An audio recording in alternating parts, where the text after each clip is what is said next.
शेती माझी प्रयोगशाळा या यूट्यूब चॅनलमध्ये मी आपलं स्वागत करतो. या चॅनलवर आपण नवीन असाल तर या चॅनलला सबस्क्राईब करा. या चॅनलचे नवनवीन व्हिडिओ पाहण्यासाठी बेल आयकॉन नक्की दाबा. आपणास व्हिडिओ आवडल्यास लाईक आणि शेअर अवश्य करा. नमस्कार, मी डॉक्टर मच्छिंद्र बांगर, महाराष्ट्रातील आणि देशातील हवामान परिस्थिती संदर्भात ताजा अंदाज देणार आहे.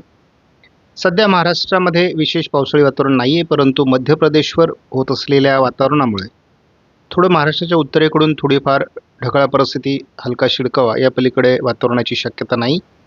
एकापाठी एक WD उत्तर भारतामध्ये येत आहेत. दक्षिण भारतातही किरकोळ श्रीलंकेच्या आजूबाजूने कमी दाबाचे क्षेत्र आहे. नॅशनल वेदर बुलेटिननुसार मध्य प्रदेश, पूर्व राजस्थान, उत्तर प्रदेश, हिमाचल प्रदेश, उत्तराखंड या ठिकाणी आज WDचा प्रभाव राहील असं सांगितण्यात आले. मात्र तसा हा प्रभाव थोडा कमी झालेला आहे. आपण बघतो की सध्या गुजरातमध्ये तापमान वाढलं आहे. त्याचबरोबर उत्तर प्रदेश, मध्य प्रदेश या ठिकाणी सुद्धा तापमान वाढतं आहे. कोकणामध्ये उत्तर कोकण आणि उत्तर महाराष्ट्र, मध्य महाराष्ट्रामध्ये देखील आता तापमान वाढू लागलं आहे. या ठिकाणी आपण बघतो महाराष्ट्रामध्ये तसं थंडीचं प्रमाण कमी झाले. विदर्भात थोडी थंडी जाणवते.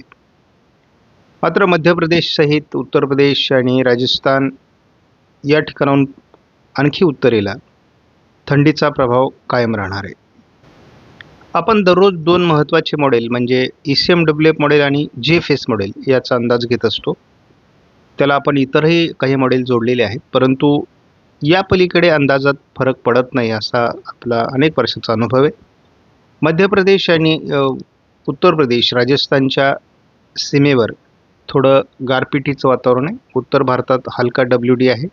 केरळमध्ये कमी दाबाचं क्षेत्र हलक्या स्वरूपामध्ये आहे. त्यानंतर ह्या अंदाजात थोडा हलकासा प्रभाव कमी होताना दिसतोय.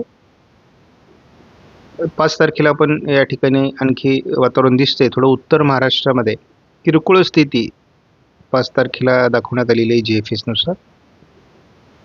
आपण बघतो की एकापाठी एक WD हलक्या स्वरूपात येत राहणार आहेत. एक प्रभावी WD 9 तारखेच्या दरम्यान उत्तर मध्य भारतावर सरकण्याची शक्यता आहे. यामध्ये मात्र आपल्याला राजस्थानचा उत्तर भाग, मध्य प्रदेशचा उत्तरी भाग, दिल्ली, पंजाब, हरियाणाच्या काही भागामध्ये आणि जम्मू काश्मीर, लेह लडाख, उत्तराखंड, हिमाचल प्रदेशमध्ये बर्फवृष्टीची शक्यता आहे. काही ठिकाणी गारपिटीची शक्यता आहे. हे वातावरण 2 दिवस राहील. त्यानंतर याचा प्रभाव कमी होण्याची शक्यता आहे. तसा आपण यापूर्वीच अंदाज दिलेला आहे. फेब्रुवारीमध्ये फारसं अवकाळी पावसाचं वातावरण महाराष्ट्रामध्ये राहणार नाही. आपण मिनिमम टेम्परेचरचा जेव्हा अंदाज बघतो तेव्हा महाराष्ट्रामध्ये थंडी कमी झाल्याचं स्पष्ट जाणवते, परंतु याचा अर्थ आपल्याला गारवा जाणवणार नाही असं नाही. आपल्याला सकाळी पहाटे गारवा जाणवणार आहे, परंतु आपण जर पर्सेंटेजमध्ये बघितलं तर 14° ते 18°च्या दरम्यान पहाटेचं तापमान गेलेलं आहे. त्या अर्थ हा सरासरीच्या खाली थंडी आलेली आहे. त्यामुळे थंडीचा प्रभाव संपलेला आहे. उष्णतामान वाढतं आहे आणि आपण बघतो की जवळपास 18 ते 20°C तर कधीकधी दुपारी 30°C तापमान वाढलेलं आहे. आपण जर जलद गतीने हा अंदाज जर बघितला तर पुढे देखील आपल्याला महाराष्ट्रामध्ये विशेष थंडीचा प्रभाव जाणवण्याची शक्यता नाही. त्यामुळे प्रत्येक दिवस आता इथून पुढे कमी थंडीचा असणार आहे. त्यामुळे आपल्याला फेब्रुवारीत फार थंडीचा देखील प्रभाव जाणवणार नाही. फेब्रुवारी तसा फार विशेष पावसाळी नाही आहे. 2 मार्च ते 9 मार्चच्या दरम्यान आपल्याला थोडं पुन्हा WDच्या ॲक्टिव्हिटीज किंवा दोन्ही समुद्रात पावसाच्या ॲक्टिव्हिटीज वाढण्याची शक्यता आहे आणि त्याचा प्रभाव आपल्याला मोठ्या प्रमाणात जाणवण्याची शक्यता आहे.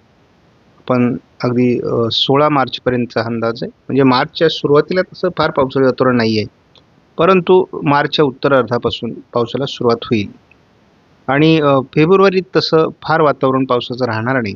त्यामुळे शेतकऱ्यांनी घाबरून जाण्याची गरज नाही. मार्चमध्ये आपल्याला अंदाज सारखे बदलताना दिसतील, परंतु महाराष्ट्रात पहिला अवकाळी पावसाचा प्रभाव जाणवण्याची शक्यता मार्चमध्ये आहे. त्यानंतर आपल्याला तीच परिस्थिती एप्रिलमध्ये आणि तीच परिस्थिती मेमध्येही जाणवणार आहे.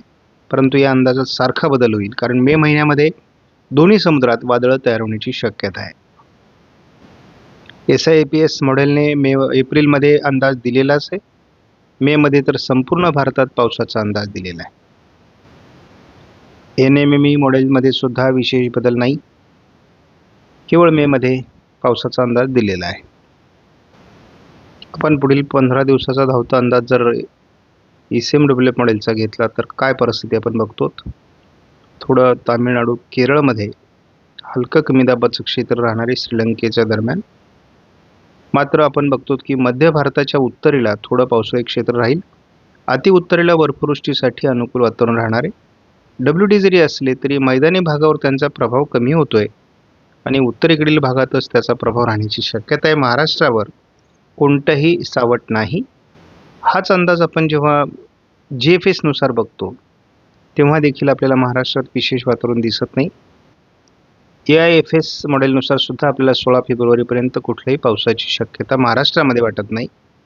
तसे दक्षिण भारत आणि उत्तर भारतात ॲक्टिव्हिटीज होणार आहेत, परंतु त्याचा प्रभाव महाराष्ट्रावर फार कमी राहणार आहे. मात्र ढगाळ परिस्थिती राहण्याची शक्यता राहील आणि हे ढगाळ परिस्थितीचा अंदाज आपल्याला CMC मॉडेलने दिलेला आहे की महाराष्ट्रामध्ये कोणत्या भागात ढगाळ परिस्थिती राहू शकते.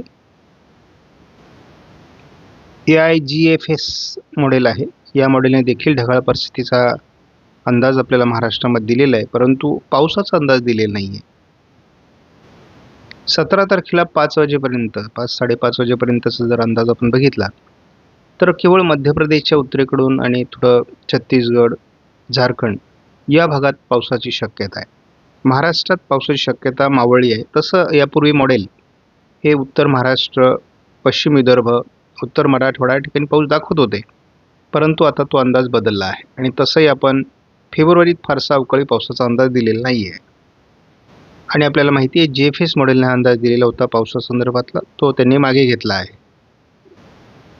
AIFS मॉडेलने विदर्भात थोडी ढगाळ परिस्थिती वाढण्याचा अंदाज मात्र कायम ठेवला आहे. आपण आज पहाटे 5 वाजता काय परिस्थिती हवामानाची तर आपल्याला दिसते की मिनिमम टेम्परेचर मालेगावला 16° आणि गोंदियाला 17° होतं. त्यानंतर साताऱ्याला देखील 16° मिनिमम टेम्परेचर होतं. त्यानंतर मात्र मॅक्झिमम टेम्परेचर हे मुंबईला 22° आहे. त्यामुळे थंडीचं प्रमाण खूप कमी झालेलं आहे. मी नेहमीच्या व्हिडिओमध्ये सांगत आलेलो आहे की आपल्याला थोडी ढगाळ परिस्थितीच्या पलीकडे अंदाज महाराष्ट्रासाठी नाही आहे, त्यामुळे घाबरून जाण्याची काही परिस्थिती नाही. आपण अगदी कोणत्याही 4 तारखेला बघितलं तरी थोडी किरकोळ ढगाळ परिस्थिती, 5 तारखेला किरकोळ ढगाळ परिस्थिती, या पलीकडे अंदाज नाही. कारण मी यापूर्वीच सांगितलेलं आहे की जोपर्यंत ECMWF मॉडेल आपल्याला अंदाज देत नाही पावसासंदर्भात तोपर्यंत महाराष्ट्रात विशेष पाऊस होणार नाही. आणि GFSने अंदाज दिला, त्यानंतर आयकॉन मॉडेलने अंदाज दिला आणि हे दोन्ही अंदाज आता ऐन वेळेस मागे घेण्यात आलेले आहेत. असं आहे की ज्या मॉडेलचा तुमचा अनेक वर्षाचा अंदाज सांगण्याचा अनुभव आहे तेच मॉडेल तुम्हाला साथ देणार आहे. इतर मॉडेलची कुठली शक्यता नसते. आणि आपण बघतो की अगदी 11 तारखेनंतर पुढे पुन्हा ढगाळ परिस्थिती महाराष्ट्रामध्ये वाढणार आहे. त्यामुळे थंडीचं प्रमाण आता संपल्यात जमा आहे. विशेष थंडी आपल्याला प्रभावी अशा प्रकारची थंडी जाणवणार नाही, परंतु पिकांना आवश्यक असलेली थंडी, जो गारवा आवश्यक आहे तो आपल्याला सकाळी मिळणार आहे. जर थंडी अचानकपणे कमी झाली तर आपल्याला मात्र थोडं एखादा पाण्याचा फेरा जास्त द्यावा लागेल. या पलीकडे फार विशेष बदल होणार नाही. त्यामुळे मी एकूणच बघतोय की आपल्याला जवळपास 17 फेब्रुवारीपर्यंत ढगाळ परिस्थितीच्या पलीकडे महाराष्ट्रात पावसाळी वातावरण तयार होणार नाही. आपणास व्हिडिओमधील माहिती महत्त्वपूर्ण वाटल्यास लाईक करा, शेअर करा, चॅनलला सबस्क्राईब करा. धन्यवाद. जय हिंद, जय महाराष्ट्र, जय बळीराजा.